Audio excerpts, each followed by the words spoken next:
1 kilo litti mutton parcel. दोस्तों नमस्कार। हमारे रामपुर गांव में कन्हैया लाल को कौन नहीं जानता। इनकी कंजूसी के किस्से तो पड़ोस के जिले तक मशहूर हैं। ये वो शख्स है जो अगर गलती से अपनी जेब में हाथ डाल दे तो उंगलियां भी कांपने लगती हैं कि कहीं नोट ना निकालना पड़ जाए। लेकिन जनाब को शान दिखाने का बड़ा शौक है। इस बार जोश में आकर उन्होंने अपने दोस्त को गांव के मशहूर पांडु होटल का 1 किलो लिट्टी मटन खिलाने का वादा कर दिया। अब कन्हैया और होटल का बिल, ये तो आग और पानी का मेल है। तो कन्हैया ने होटल वाले के साथ क्या सेटिंग की और उस पार्सल के डिब्बे में सच में मटन था या कुछ और, आइए सुनते हैं। शाम का समय है। कन्हैया, भोलू और सुरेश बैठे हैं। हवा चल रही है और पक्षियों की चहचहाहट है। क्यों बे कन्हैया, सुना है कल मंडी में तेरी फसल बहुत अच्छे दामों में बिकी है। नोटों की गड्डी गिनते गिनते अंगूठा तो नहीं घिस गया। अब पार्टी कब दे रहा है? हाँ कन्हैया भैया, कल सरपंच जी बता रहे थे कि पांडु होटल की लिट्टी मटन आजकल गजब ढा रहा है। वो घी में डूबी हुई करारी लिट्टी, उसे फोड़कर जब उस लाल लाल मटन के रसे में डुबोते हैं, उफ, और वो नल्ली वाली हड्डी, भैया जन्नत उसी को कहते हैं। अरे भोलू, जन्नत जाने की क्या जल्दी है? और वैसे भी वो पांडु लुटेरा है। इतना महंगा खाना, उससे अच्छा तो अपनी भाभी के हाथ का आलू दम और पूरी खा लो। अमृत है अमृत। अबे चुप कर। तेरा आलू दम पुराण हम बचपन से सुन रहे हैं। जब तेरी जेब खाली थी तब हमने तेरा सत्तू भी खाया। लेकिन अब तो तेरे घर में लक्ष्मी नाच रही है। इस बार तो पांडु होटल का स्पेशल पार्सल ही आएगा, वरना पूरे गांव में ढिंढोरा पिटवा दूंगा कि कन्हैया ने दोस्तों को धोखा दिया। अरे अरे, गुस्सा क्यों होता है भाई? मैंने मना कहाँ किया? छोटी सी बात पे ढिंढोरा क्यों पीटना? कल रात तुम लोग मेरे घर आ जाना। पांडु के यहाँ से स्पेशल 1 किलो मटन पार्सल मंगवाऊंगा। इतना खिलाऊंगा कि पेट का बटन टूट जाएगा। जय हो कन्हैया भैया की। कल तो मेरे पेट की ही दिवाली है। भैया भूलना मत, पीस एकदम मक्खन जैसे मुलायम होने चाहिए। हाँ हाँ, बहुत मुलायम होंगे, तुम बस आना। पांडु का होटल ग्राहकों से भरा है। बर्तनों की खटर पटर सुनाई दे रही है। कन्हैया चोरों की तरह इधर उधर देखते हुए काउंटर के पास पहुंचता है।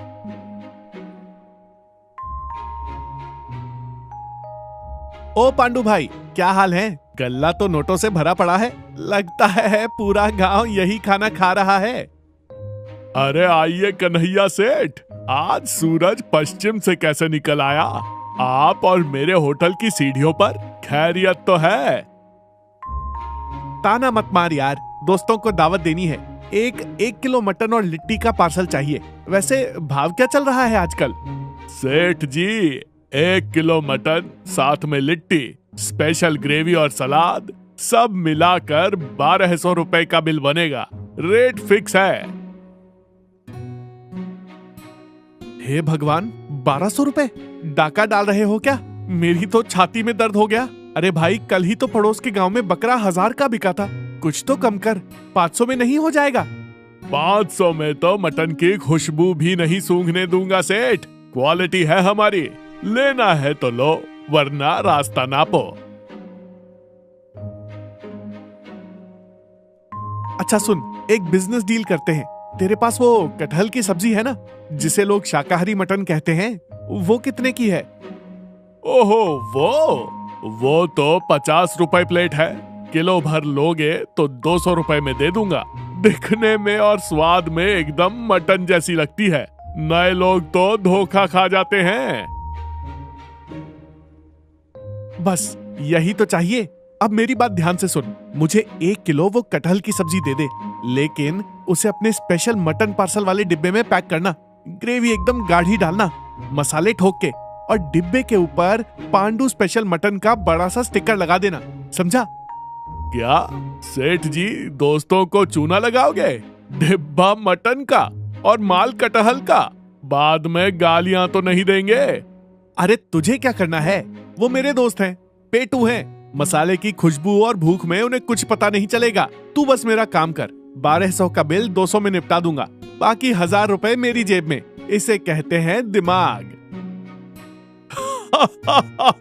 मान गए सेठ जी, आपकी कंजूसी के तो चरण स्पर्श करने चाहिए। ठीक है, मैं पैक कर देता हूँ, लेकिन कल को कोई लफड़ा हुआ तो मेरी जिम्मेदारी नहीं। कोई लफड़ा नहीं होगा, तू पैक कर। और हाँ, नमक बराबर रखना, मटन जैसा ही लगना चाहिए।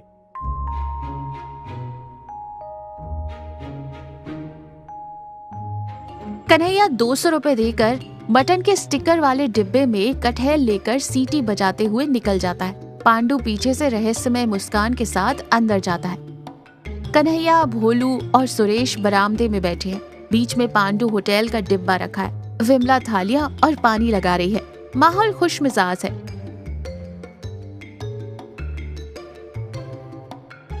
ये लो दोस्तों, कन्हैया जो वादा करता है वो निभाता है। ये रहा पांडु के होटल का गर्मा गर्म पार्सल। अभी भी धुआं निकल रहा है। टूट पड़ो विमला, परोसना शुरू कर। विमला डिब्बे को शक की नजरों से देखती है और फिर हल्की सी मुस्कान के साथ कहती है, अजी सुनिए, सच में होटल से लाए हैं? खुशबू तो बड़ी शानदार आ रही है। इतना खर्च कैसे कर दिया? अरे दोस्तों के लिए जान भी हाजिर है। ये चंद रुपए का चीज है, बहुत स्पेशल मटन है। तू बस परोस, सवाल मत पूछ। विमला खाना परोसती है। भोलू की थाली में जैसे ही शोरबा और पीस गिरते हैं, वो पागलों की तरह खाना शुरू कर देता है। अद्भुत, कन्हैया भैया मान गए। पांडु के हाथों में तो जादू है, जादू। पीस तो मुंह में रखते ही मलाई की तरह घुल रहे हैं। चबाने की तो जरूरत ही नहीं पड़ रही।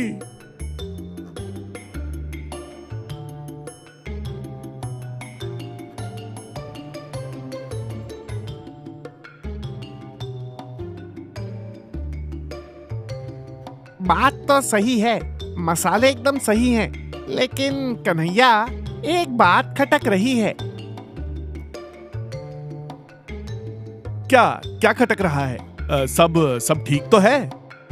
अरे स्वाद तो ठीक है, लेकिन यार पीस कुछ ज्यादा ही सॉफ्ट नहीं है। एक भी हड्डी नहीं मिल रही। मटन का मजा तो हड्डी चूसने में है। ये तो उबले हुए आलू जैसा लग रहा है।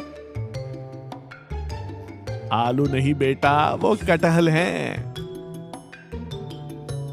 अरे सुरेश, तुझे पता नहीं है, मैंने पांडु को स्पेशल ऑर्डर दिया था। मैंने कहा, देख भाई, मेरे दोस्त नवाब हैं, उन्हें मेहनत करना पसंद नहीं। बुढ़े बकरे का मांस मत देना, एकदम बोनलेस और नाजुक मटन पैक कर। स्पेशल ऑर्डर है भाई, तेरे दांतों का ख्याल रखा है मैंने। भैया, इसमें कलेजी का पीस नहीं दिख रहा। मुझे कलेजी बहुत पसंद है।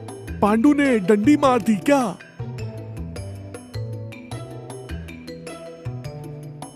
वो भोलू, पांडु बता रहा था कि बकरा बहुत शराब पीता था, इसलिए उसका लिवर खराब हो गया था। डॉक्टर ने मना किया था। सेहत जरूरी है ना भाई, तू ग्रेवी खा, ग्रेवी। ओहो, शराबी बकरा। चलो कोई ना भैया, तुम्हारा एहसान कभी नहीं भूलूंगा। अगले चुनाव में वोट तुमको ही दूंगा। सब मजे से खा रहे हैं। कन्हैया अपनी चालाकी पर मन ही मन फूला नहीं समा रहा। तभी अचानक सुरेश एक पीस को जोर से चबाता है। आई माँ। क्या हुआ सुरेश? कंकड़ आ गया क्या? छी, इस पांडु ने मसाले में पत्थर मिला दिए क्या? कंकड़ नहीं है कन्हैया, ये तो मजबूत नली वाली हड्डी है। मेरा दांत टूटते टूटते बचा। कन्हैया के पैरों तले जमीन खिसक जाती है। उसका चेहरा सफेद पड़ जाता है। हैं? हड्डी? कटहा मतलब बोनलेस मटन में इतनी बड़ी हड्डी कहाँ से आ गई? ये तो नामुमकिन है। अरे भैया, अभी तो तुम कह रहे थे बोनलेस है, फिर ये हड्डी। खैर छोड़ो, नल्ली चूसने का मजा ही कुछ और है। असली माल तो अब आया है। थैंक यू कन्हैया भैया। हे भगवान, मैंने तो कटहल खरीदा था, कटहल में हड्डी कब से उगने लगी? कहीं उस पांडु ने गलती से असली मटन तो पैक नहीं कर दिया? सत्यानाश! इसका मतलब मैंने 200 रुपए दिए और माल 1200 का ले आया। वो मुझे छोड़ेगा नहीं, कल घर आके मेरी खटिया खड़ी कर देगा। खाना खत्म हो चुका है। दोस्त हाथ धोकर कन्हैया की तारीफों के पुल बांधते हुए चले गए हैं। कन्हैया सिर पकड़कर मायूस होकर बरामदे में बैठा है। तभी विमला खाली प्लेटें उठाती हुई आती है। क्या हुआ जी, ऐसे मातम क्यों बना रहे हैं? दोस्त तो कितना खुश होकर गए, कह रहे थे कि कन्हैया जैसा यार हो तो जीवन सफल है। विमला, तू नहीं समझेगी, मैं लुट गया। उस पांडु ने मुझे बर्बाद कर दिया। मैंने उसे कटहल की सब्जी के 200 रुपए दिए थे और उस बेवकूफ ने गलती से 1200 रुपए वाला असली मटन पैक कर दिया। मेरे दोस्तों ने कटहल नहीं मटन खाया है। हाँ मुझे पता है, उन्होंने मटन ही खाया है। वही तो मैं रो रहा हूँ। अब वो पांडु कल आएगा, बाकी के 1000 रुपए मांगेगा। नहीं दिए तो पूरे गांव में बेइज्जती करेगा। मेरे 1000 रुपए डूब गए विमला। उसने गलती से पैक नहीं किया जी, मैंने पैक करवाया था और वो बाकी के 1000 रुपए भी भेज दूंगी। क्या तूने? ये क्या कह रही है? तुझे कैसे पता चला? अरे आज दोपहर को जब आप सो रहे थे तो नींद में बड़बड़ा रहे थे। कटहल, मटन का डिब्बा, 200 रुपए, पांडु, आपकी पूरी स्कीम मुझे समझ आ गई थी। धत तेरी की, मेरी नींद भी मेरी दुश्मन निकली। इसीलिए शाम को आपके होटल जाने से पहले ही मैंने पांडु भैया को फोन कर दिया था। मैंने साफ कह दिया था कि देखिए भैया, मेरे पति आएंगे, अपनी आदत से मजबूर होकर कटहल या आलू पैक करने को कहेंगे। आप उनकी हाँ में हाँ मिलाना, लेकिन डिब्बे में डालना असली मटन ही। मेरे घर आए मेहमान भूखे नहीं जाएंगे और ना ही धोखे से कुछ और खाएंगे, और बाकी का बिल मैं अपनी गुल्लक से दूंगी। मतलब मेरे दोस्तों ने असली मटन खाया और मेरी इज्जत भी बच गई। उफ विमला, तू तो मुझसे भी बड़ी खिलाड़ी निकली। खिलाड़ी नहीं जी, आप 100 रुपए बचाने के लिए 100 बार सोचते हैं, वो ठीक है, लेकिन दोस्तों को घर बुलाकर मटन बोलकर कटहल खिलाना, अगर कल को ये बात खुल जाती तो सुरेश भाई क्या सोचते? वो पूरे गांव में कहते कि कन्हैया धोखेबाज है। इज्जत कमाने में बरसों लगते हैं और गंवाने में एक पल। तू सही कह रही है भाग्यवान। मैं 1000 रुपए के मुंह में अंधा हो गया था। मैं कितना बड़ा कंजूस और नीच हो गया था। तूने आज मेरी नाक कटने से बचा ली। चलिए अब ड्रामा बंद कीजिए। वैसे पांडु भैया अच्छे हैं, उन्होंने कहा कि भाभी जी आपकी वजह से कन्हैया भाई की इज्जत रह गई, इसलिए 1000 नहीं सिर्फ 800 भिजवा देना, डिस्काउंट मिल गया आपको। सच में 200 बच गए? डिस्काउंट मिल गया? वाह, फिर तो ठीक है, लेकिन कसम से अब ऐसा रिस्क कभी नहीं लूंगा। कल से दाल रोटी ही चलेगी। हाँ हाँ चलिए अब सो जाइए, सुबह पांडु भैया को पैसे भी भिजवाने हैं, भूलना मत। दोनों की हंसी के साथ चांदनी रात में ये कहानी यही खत्म होती है। तो इस कहानी से हमने क्या सीखा? चालाकी से आप कुछ पैसे तो बचा सकते हैं, लेकिन रिश्ते और विश्वास नहीं। रिश्तों में ईमानदारी ही सबसे बड़ी कमाई है।